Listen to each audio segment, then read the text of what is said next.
I'm Larry Schwager, and I am past president and president emeritus of Penn Future. And I wanted to welcome everyone here today and say thanks for your attendance. This gathering is to acknowledge over 3,000 signatures of citizens on the petitions that we are presenting to the governor. Pittsburgh and much of Western Pennsylvania are at a crossroads. The greater Pittsburgh region has worked tirelessly to attract new industries and businesses. In the process, we have reinvented our regional economy, a feat that has made the region a national model. Working together, we must continue creating the kind of changes that are needed to advance our shared future based on renewable energy, medical, high-tech businesses, and smart infrastructural investments. We hope our elected officials will hear our voice loud and clear. We are here today to urge the governor and other elected officials and business leaders to rethink the expansion of the petrochemical industry. Elected officials must not hitch our future to any form of fossil fuels. Rather, they must advance policies and strategies that are compatible with our natural environment, cleaner rivers, attractive parks, biking trails, and many other investments that make our cities a livable place. We must stay on a better path towards a broad-based, sustainable economy. The Team Pennsylvania Foundation, co-chaired by Governor Tom Wolf, issued last March a study entitled Prospects to Enhance Pennsylvania's Opportunities in the Petrochemical Manufacturing. This study produced by HIS Market suggested that Pennsylvania's wet natural gas reserves could support 4 additional cracker plants. The health impacts of such a build-out would surely make Western Pennsylvania a petrochemical cancer alley, yet the report does not once mention health or the environmental impacts. The Shell Global cracker plant, along with 4 other cracker plants, would erase decades of environmental progress. Each plant brings with it a supporting web of fracking wells, compressor stations, cryogenic plants, and pipelines that leak methane and other hazardous pollutants that will further degrade our air and water. Pennsylvania currently has about 104,000 active wells, compressor stations, and processing facilities that expose about 1.5 million Pennsylvanians with increased cancer risk, decreased birth weights, and respiratory health risk, resulting health risk for people involved. More than 3,000 people have signed this petition opposing a dirty, backward-looking petrochemical strategy, concluding that Shell Global must go beyond its inadequate air and water permits by installing and maintaining best available control technologies, along with best operational practices. We also call upon elected officials and DEP to say no to any more petrochemical plants and to fix the deeply flawed air emissions permit trading program to protect public health. We support an economy built on innovations that improve our communities and protect the environment. Pennsylvanians must live up to its trustee responsibilities and protect our air and water by joining the rest of the world in curbing, not increasing, carbon pollution. We can and we must do better. I will now call on Matt Mihalik, who is the executive director with the Breathe Project, for his thoughts and comments. Matt. Thank you all for coming today on a great Pittsburgh January for a rally. I want to thank Penn Future for their organizing this event and for their delivering their petition to the governor and other regional leaders about the risks of petrochemical development in our region. The Breathe Collaborative and the Breathe Collaborative is a dedicated and hardworking coalition of citizens, environmental advocates, public health professionals, and academics with shared commitment to improve air quality and make our region a healthy, prosperous place to live. The Breathe Collaborative powers the Breathe Project through research, technology, and a community outreach platform. The proposed petro industry that we've been talking about will add to our region's current air and health burden. Air quality problems are holding us back from realizing the full potential for this region's prosperous future.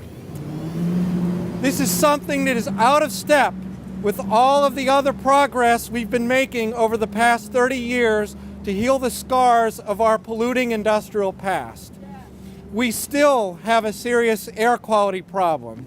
The American Lung Association ranks our air as the 8th worst in the country. Air quality in the Pittsburgh region was considered not good 2/3 of the time over the past year. Allegheny County already ranks in the top 2% of counties for cancer risk from air pollution. Our region's air pollution mainly comes from sources right here in our community from industrial sources.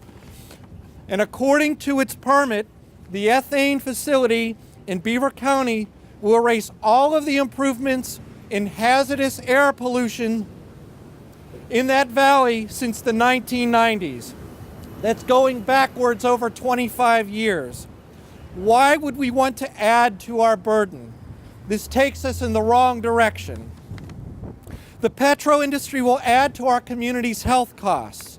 It's difficult but imperative to get a picture of the full build-out of this industry, which includes, as Larry said, not only multiple production facilities, but drilling wells and rigs, compressor stations, cryogenic fractionation plants, pipelines, rail yards, trucks, barges, among other things. We were able to use a model that the EPA puts out there for air modeling, and we modeled the build-out of 3 production facilities like the one in Beaver County, and we're able to estimate the health impact costs from early deaths, respiratory diseases such as increased asthma, emergency room visits, and other health impacts. The projected cost increases are nationally up to $272 million per year. In Allegheny County, an additional $33 million per year. And in Beaver County, $46 million per year. The cracker plant's also a disaster from a climate perspective. This one plant alone will emit 2.2 million tons of CO2 per year, which is the same as 430,000 passenger cars on a road for a year. It will take the planting of almost 2 million trees, which would cover 6% of the entire forested area of the state of Pennsylvania, to mitigate the carbon from this one plant. The plant's also a disaster from the perspective of plastics. We don't want to become identified as the source of the problem by adding to the overload of plastics in our oceans and landfills. Instead, we want to pursue clean energy jobs in industries which merit subsidy and tax breaks equal to or exceeding what the fossil fuel industries receive. There are already 70,000 clean energy jobs in Pennsylvania, according to the 2017 Clean Jobs Pennsylvania report. Clean energy jobs far outpace fossil fuel jobs in the state by about 2 to 1 in the year 2017, with 55,000 jobs in energy efficiency. This is the future. So why aren't our state leaders investing in it? We want to be like New York State, which is investing $1.5 billion to create 40,000 clean energy jobs. Instead, the only guaranteed pledged return on our state's $1.65 billion tax break is 2,500 temporary construction jobs that aren't even guaranteed to come from Pennsylvania. The industry is claiming 600 permanent jobs, but this number's not based on an independent assessment. If you add up the known subsidies, impacts from carbon dioxide, health impacts, the facility in Beaver County will be costing taxpayers over $6.1 billion over the next 25 to 30 years. What are the state economic development decision makers thinking? Finally, a word about pipelines. Pipelines from this industry are having a major impact on the community. Just this week, Frac Tracker released reports about the Falcon Pipeline, which is currently under review by the DEP until February 20th. The Falcon Pipeline will intersect 319 streams, 174 wetlands in the tri-state region, and will cross the Ambridge Reservoir watershed. Pipelines come with a variety of risks, including leak and explosion potential. More than 550 homes, 20 businesses, 240 groundwater wells, 12 public parks, 5 schools, 6 daycare centers, and 16 emergency response centers are close to the proposed Falcon Pipeline route. It's insane! The Falcon will encroach on the Ambridge Reservoir, which provides drinking water to 30,000 residences. The Breathe Collaborative asked everyone to follow up with the DEP Southwestern Pennsylvania offices to request an extension on comments on the pipeline application so that there can be a 60-day window instead of the current 30-day window. We're also requesting that the DEP offer a public Q&A meeting on the permit applications near the location of the Ambridge Water Authority. It's imperative for the DEP to allow for extra public review, given the fact that the DEP has needed to halt construction on the Mariner East 2 pipeline because of the extensive problems with permitting and poor construction practices on part of the industry. That means it's necessary for the public to examine what's being proposed for all new pipeline proposals, especially the Falcon Pipeline. So thank you all for coming today. I'd like to introduce Peggy Freed, who's an Allegheny County citizen and clean air advocate. Hello, my name's Peggy Freed, and thank you all for coming out on this beautiful day in Pittsburgh. And I am a lawyer and a mother and a grandmother, and I've lived in Pittsburgh for over 40 years, and I've raised 4 children here in Pittsburgh. They are, sorry? Louder, okay. They are all intensely loyal to Pittsburgh, as well as rabid Steelers, Pirates, and Penguins fans. And I now have 9 grandchildren and a 10th on the way. Over these past 40 years, Pittsburgh has made great progress on the environment, attracting and building clean industry and diversifying its economic base and setting up a climate action plan. I always believed that we in Pittsburgh and my children and my children's friends and the following generations would benefit from this change. But I'm no longer so optimistic about Pittsburgh this region's future and about the world. I read recently that in the United States, people under 30, minorities, and grandmothers are the people most worried about the environment and climate change. Amen. Yay, grandmother. I cannot speak for others, but as a grandmother looking at the future and for my children and my grandchildren, I'm worried if we fail to act now to stop environmental degradation in this region, whether it'll be too late for my children and my grandchildren. I worry that they will suffer from asthma and rising cancer rates in this region caused by the big petrochemical build-out. I worry that they will only know a world of floods, hurricanes, heat waves, and other extreme weather events.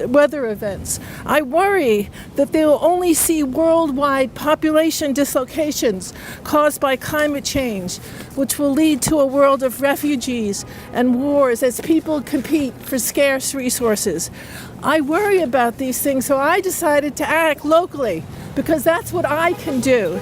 I do not want to see Pittsburgh and Western Pennsylvania again become the state's dumping ground for industrial pollution and become a petrochemical hub, which will produce 3 times the asthma and cancer-causing air pollution of the Claret and Coke Works. I do not want again to see the state government in Harrisburg realize that it has a duty to protect the people of eastern Pennsylvania by banning fracking around the Delaware River watershed, but ignore that same duty to protect the people of western Pennsylvania from a petrochemical hub which must be supplied by increased fracking in and around its waterways. I do not want again to see Pennsylvania's DEP step in to halt the construction of Sunoco's Mariner 2 East pipeline because of scandalously negligent practices which have endangered groundwater wells, streams, and wetlands in eastern Pennsylvania, but at the same time permit the construction of Shell's Falcon pipeline, which will do the same things in western Pennsylvania. We will not allow this to happen again in Pittsburgh and western Pennsylvania. If we must stand up and say no to the cracker plant, no to the Falcon pipeline, no to the fracking that's required to refeed this cracker plant and the proposed petrochemical hub. We must say it loudly and often enough for the state government to hear us.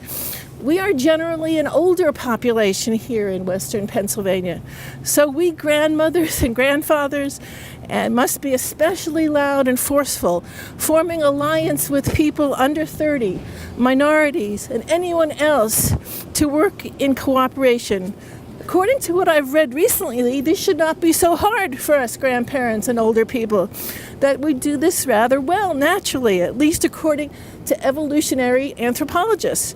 The grandmother hypothesis, which I recently read about, which what I update to call the grandparent hypothesis, asserts that we underappreciate the evolutionary value of grandparents, who help the human race to develop a whole array of social capacities that are then the foundation for the evolution of bigger brains, the ability to learn new skills, pair bonding, and cooperation. So we older people can take heart. We still have some usefulness left. Yeah! We older folks can and will work cooperatively and locally to stop these terrible trends. That's why I'm working with Penn Future in their petition drive and their Toxic Neighbor campaign. Please join me in this campaign, because I want future generations in Pittsburgh and western Pennsylvania to lead the way in clean energy, protecting biodiversity, and fighting climate change. Thank you. I want to hand this over now to Joanne Martin, one of the founders of Reimagine Beaver and a member of the Beaver County Marcellus Action Community, or BCMAC. Hi everyone, I am here from Beaver County and I represent Beaver County Marcellus Awareness and Reimagine Beaver County, a growing grassroots initiative. I'm here today to tell you about some exciting work that a group of dedicated citizens are doing in Beaver County. I do not personally support extraction industries, but I don't lead with that when I talk to people. I like to emphasize what we need to create instead of this petrochemical industry. Environmentalists are often criticized for being against jobs, but environmentalists are really for jobs in clean industries.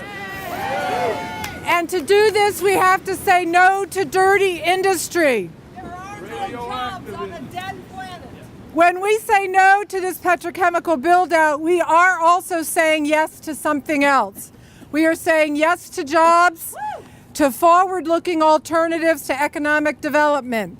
We are saying yes to sustainable businesses and green energy alternatives. Yes to diversity as a way to build a resilient community, one that is protected from single business risks. And yes to a truly and healthy, sustainable community that can only happen when we move beyond a fossil fuel, energy intensive way of life. Listen to these vision statements. Solarize all municipal buildings by 2025. Amen. And private homes by 2030. Amen. Beaver County 100% fossil free by 2030. Amen. Wind turbines on every hilltop. Amen. And listen to these business ideas. Hemp farms, industrial and recreational.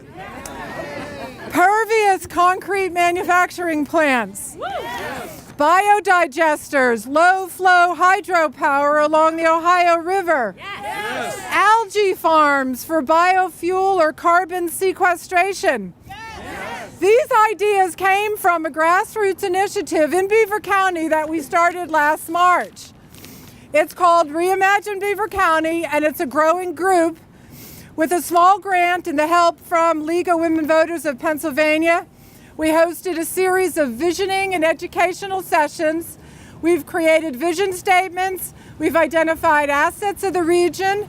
We began a SWOT analysis, and we will continue to recruit stakeholders and build a strategy. Reimagine Beaver County is a group of people saying yes to jobs that transcend the old paradigm of profits first to one that values healthy communities above all else. We have regional planning by leaders in Beaver County, and there is Allegheny Conference, and Pittsburgh has its own climate action plan, but sad to say, these plans are also kind of sort of saying yes to the toxic industry by not saying no. And they're saying yes to plastics by not saying no. So then where does that leave our economy? And is that going to be the same as with the end of steel and coal, people out of work? Don't do that to our workers again. The Post-Gazette just days ago ran an article about job training for former coal workers. They wrote about a $3 million revitalization grant to the city of Aliquippa. Our neighbor city, Buffalo, has a regional plan for sustainable development that promotes renewables and prepares for the impacts of climate change. That's what we want our leaders to do here. To create jobs that don't put air and water quality at risk, but jobs that people can be proud of that are building communities with industries of the future. This grassroots group, Reimagine Beaver County, and I bet all of you too, and I can hear this, challenge our local leadership and the whole state of Pennsylvania to do the right thing, to be innovative, to respond to the climate change imperative, and to pursue a strategy that makes renewable energy an economic development priority.